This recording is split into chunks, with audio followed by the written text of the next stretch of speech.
Мына телефон бәріңізде бар, бауырлар.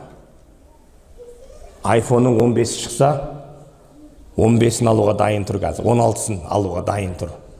Кредитке болса да кіріп алады. Неге? Себебі, менде iPhone бар деп мақтану үшін да, рисовка жасау үшін. Бірақ осы телефонның пайдасы жері бар. Білесіздер ма? Осы телефонның пайдалы жері бар, бауырлар. Пайдасы өте көп, бірақ пайдалы жері бар.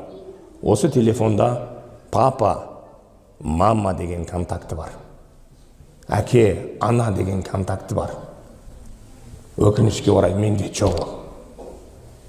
Мен айырылып қалған олардан. Қазір біреу әкесіне звондаса, менің өзегім өртенеді. Әттең қазір әкем болса, әкемен бір звондасамшы деген арман дейді.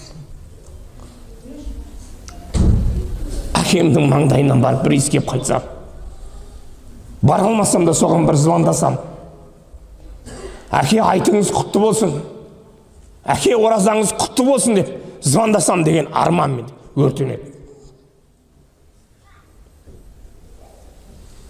Ана деген контакты бар біреулерде. Бақытты жандар олар. Ана, пайғамбар саллаллаху ата-анасына құрмет қылып атқандарға қызыға және қызғана қараңдар деген. Қызыға және қызғана қараң. Мама деген контакты бар. Видеозвонок қосып қойып. Ана, анашым деп. Bir сұхбаттасу арман маған. 30 жыл болды анамнан айырылып қалған. Жаным балам деп ойлап отырады дейді. Ақша таппасаң сен қатыныңа керек емессің. Әкенің жақындығы жездеде ақ дейді. Баламен тұрсайшы енді, ер жеттің ғой, ақша тап дейді. Бірақ ақшасыз кімге керексің сен?